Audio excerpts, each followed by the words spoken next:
Break کے بعد خوش آمدید. اپنے معزز مہمانوں کو آپ سے تعارف کراتے ہیں. ہمارے ساتھ تشریف رکھتے ہیں مولانا احمد لدھیانوی صاحب، سربراہ ہیں کالعدم تحریک کے آپ کی سپاہ صحابہ اور سربراہ اہل سنت والجماعت کے. آپ ساتھ تشریف رکھتی ہیں فرزانہ باری صاحبہ، سماجی کارکن ہیں. کراچی سے ہمیں جوائن کریں گے ثروت اعجاز قادری، سربراہ ہیں سنی تحریک کے. لدھیانوی صاحب، تحفظ ناموس رسالت پہ آپ کا کیا موقف ہے؟ نحمدہ ونصلی ونسلم علی رسولہ الکریم. اعوذ باللہ من الشیطان الرجیم. بسم اللہ الرحمن الرحیم. النبی اولی بالمؤمنین من انفسہم، صدق اللہ العلی العظیم.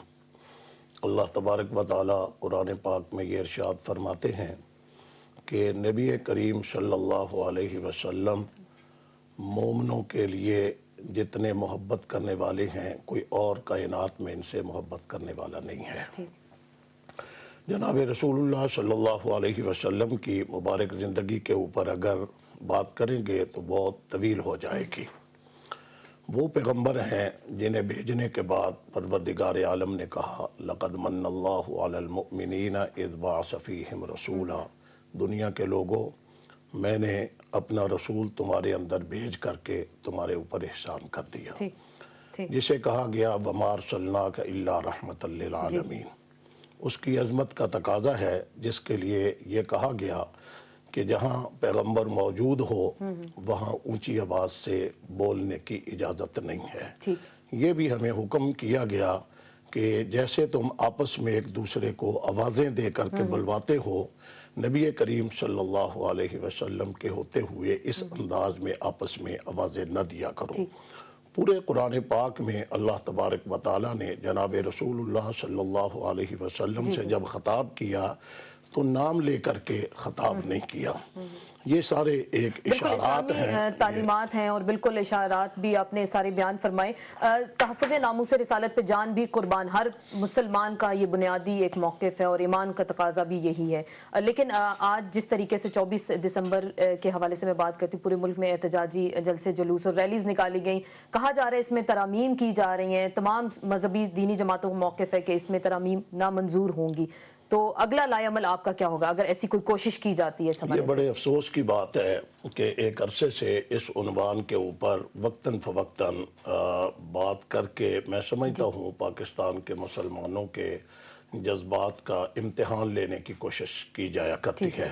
میں کھلے الفاظ میں کہنا چاہوں گا کہ رسول اللہ صلی اللہ علیہ وسلم کے ساتھ ہماری ایک ادنا سا گناہگار سے گناہگار مسلمان جو ہے وہ پیغمبر کے ساتھ محبت کا اظہار کرتا ہے.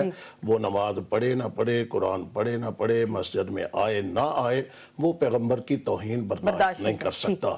اور یہ جناب رسول اللہ صلی اللہ علیہ وسلم کے دور مبارک سے لے کر آج کے دن تک اور آج سے قیامت کے دن تک کتاب و سنت کی روشنی میں گستاخ رسول کے لیے قتل کی سزائے موت، کہ یہ سزائے موت، یہ جو مطالبہ کیا جا رہا ہے سزائے موت ختم کی جائے اور جو قوانین میں بنیادی خامیاں ہیں ان کو دور کرنے کی کوشش کی. کیونکہ انویسٹیگیشن کا جو طریقہ کار ہے، سم ٹائمز کہا جاتا ہے کہ بلا وجہ کسی پہ الزام لگا دیا گیا اور اس کو اس طرح کی بھینٹ چڑھا دیا گیا.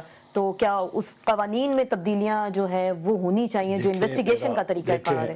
میرا سوال ہے، ملک میں جتنے باقی قوانین ہیں کیا ان کا جائز استعمال ہوتا ہے؟ آئے دن چوری، ڈکیتی اور قتل کی جو ایف آئی آریں درج ہوا کرتی ہیں کیا وہ ساری درست ہوا کرتی ہیں؟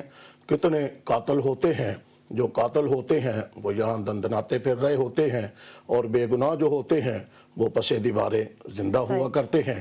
آج بھی جیلوں کے اندر آپ کو سینکڑوں کی تعداد میں ایسے لوگ پڑے ہوئے نظر آئیں گے جنہوں نے جرم کوئی نہیں کیا ہوا. جنہوں نے جرم کیا ہوا ہے وہ آزاد فضا میں پھرتے ہوئے نظر آ رہے ہیں. کیا میں اس عنوان کے اوپر کسی اور کا نام لینے کی بجائے ہمارے ملک کی وزیر اعظم رہی ہے محترمہ بینظیر بھٹو صاحبہ، ان کا جب قتل ہوا کیا آج تک کوئی ان کا قاتل پکڑے نہیں ہے؟ چلے یہ تو بہت بڑا اہم سوال ہے. اور یہ جو کل پرسوں سے سعود عزیز صاحب اور خرم شہزاد صاحب جن کو معطل کر کے پکڑ لیا گیا، کیا یہ قاتل ہیں؟ اور اسی انداز میں पुराने वक्त में जुल्फ़कार अली भुट्टो के दौर में इस वक्त है ना चौधरी शुजात साहब, इनके वालिद थे चौधरी ज़हूर इलाही साहब, इनके खिलाफ बहस चोरी का एक मुकदमा दर्ज हो गया था। क्या ये कोई दुरुस्त होते हैं? आप कह रहे हैं कि अभी मैं पिछले दिनों मैं एक महीना नजरबंद रहा हूँ, आपके इल्म में है। मुझसे लोग पूछते थे कि आपको नजरबंद क्यों किया गया, मैं कहता था उनसे पूछो जिन्होंने नजरबंद किया है, मुझे क्यों नजरबंद किया गया। मेरा इसके ऊपर मौक़िफ़ है कि कवानीन दुरुस्त हुआ करते हैं, उनके ऊपर उनका इस्तेमाल अमल दरामद, बिल्कुल ये बड़ी अहम बात है। इस्तेमाल गलत कर सकता है, इस्तेमाल गलत नहीं होना चाहिए। कानून जो है वो दुरुस्त है, कानून दुरुस्त है, और उसका इस्तेमाल जो है, जो समटाइम्स उस पर अमल दरामद, वो मौलाना साहब कह रहे हैं कि उसका गलत इस्तेमाल किया जाता है। फरजाना बारी साहिबा, आप एनजीओज को भी रिप्रेजेंट करती हैं, सोशल सेक्टर में भी आपने काफी काम किया, और एनजीओज का एक मुतालबा है, जो हमने आसिया बीबी का एक केस देखा और उसके बाद कहा जा रहा है कि तहफ़्फ़ुज़ नामूस रिसालत के कानून में तब्दीली की जाए, क्योंकि पाकिस्तान में तो ऐसी तब्दीली की गुंजाइश बिल्कुल मौजूद नहीं है। माजी का अगर हम हवाला देते हैं, थोड़ी सी करेक्शन कर दूं कि एनजीओ को ऐसा रिप्रेजेंट नहीं करती, क्योंकि कभी मेरा किसी एनजीओ के साथ ताल्लुक नहीं रहा, लेकिन ह्यूमन राइट्स के हवाले से जो भी तंजीमें काम कर रही हैं, मैं बिल्कुल उनके साथ में मेरा एक उनके साथ एफिलिएशंस रहती है। देखिए, नामूस जो रसालत के कानून के हवाले से मैं ये बात करूंगी कि इसको सबसे ज्यादा नुकसान जिन लोगों ने पहुंचाया है वो यही लोग हैं, ये मजहबी लोग जो हैं, जो मजहबी से जमाते हैं, जो मजहब का जो एक तरह से समझते हैं कि हम मजहब के एक तरह से, अब लफ्ज मुनासिब तो नहीं है, मुझे कोई और लफ्ज याद नहीं आ रहा, लेकिन जैसे जो कहते हैं कि हम ठेकेदार हैं ना मजहब के, और हम ये नहीं करने देंगे। मैं समझती हूँ सबसे बड़ा नुकसान इस कानून को पहुंचाने वाले या हमारे मजहब को, इस्लाम को पहुंचाने वाले भी यही लोग हैं। मतलब जानबूझ के मैं आपको बताती हूँ क्यों। देखिए, ये कानून मतनाज़ा कब बना और कैसे बना। अगर आप देखें कि ये कानून पहले से ब्लास्फेमी का कानून तो अंग्रेज का बनाया हुआ कानून था, ठीक है, तो 1988 तक तो सिर्फ 7 केसेस थे ब्लास्फेमी में। फिर जब ज़ियाउल हक साहब ने 295C का उसमें इजाफा किया, तो उसके बाद आए दिन, और उसमें मुसलमान ज्यादा, इन्होंने खुद फरमाया कि कोई मुसलमान ऐसा नहीं हो सकता जो हुजूर पाक की शान में गुस्ताखी करे। और इस कानून में जो 960 केसेस आए हैं ब्लास्फेमी के, उसमें ज्यादा मुसलमानों के खिलाफ है, ठीक है। लेकिन हमने देखा मुसलमान की जब बारी आती है, बिल्कुल ठीक आप मैं सिर्फ ये बात कोई हाईलाइट नहीं करता, जब किसी क्रिश्चियन या किसी और मजहब की बात होती है, हमारी एनजीओज उठ जाती हैं, उसकी आवाज उठाना शुरू कर देती हैं। अफसोस की बात यही है,